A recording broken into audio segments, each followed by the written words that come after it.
Di tengah gemerlapnya dunia entertainment di Korea Selatan, Sulli, Gohara, Kim Jong Hyun adalah beberapa nama K-pop stars yang membuat publik berduka karena kasus bunuh diri mereka.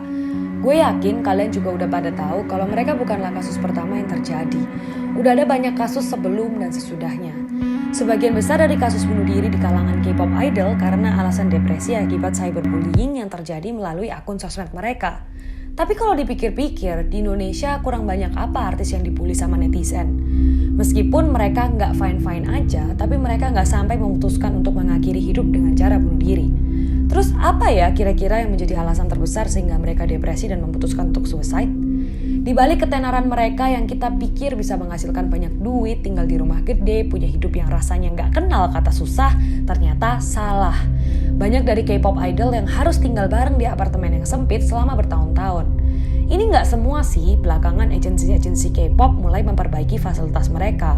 Tapi nggak sedikit dari boy atau girl band yang harus tinggal di tempat yang kurang layak untuk orang dengan tingkat kesibukan kerja seperti mereka. Salah satu member dari boyband Great Guys, Horyong, pernah bilang kalau mereka nggak punya cukup waktu even untuk makan. Kerjaan sehari-hari saat persiapan album baru mereka cuma ke gym, studio, terus ke kamar. Di tengah kesibukan mereka yang kayak gitu, di kamar pun masih harus ketemu bareng-bareng sama teman-teman mereka. Kapan me time-nya coba? Ini baru boyband startup Asia, gimana dengan BTS yang mengglobal? Gue nggak bisa bayangin kesibukan mereka. Setelah soal tempat tinggal, soal diet juga jadi problem. Dulu gue pikir enak ya jadi idol, terkenal, cantik, ganteng, kayak perfect aja gitu. Tapi buat capai look yang itu juga gak gampang. Misalnya salah satu member girl band Kukudan, Mina, yang diet cuma minum 2 botol air soda aja seharian tanpa makan. Ada juga Ayu yang diet dengan makan apel, ubi sama protein shake aja. Ini bukan cara diet yang sehat pastinya, meskipun kalian dijamin kurus. Satu hal lagi yang kita perlu tahu, kebanyakan dari member girl dan boy band ini direkrut pas mereka masih remaja.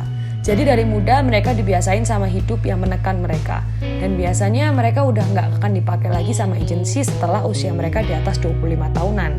Sehingga kebanyakan agensi melihat mereka tuh sebagai produk yang harus diperes, jadi pihak agensi dapat keuntungan sebanyak-banyaknya di waktu yang singkat.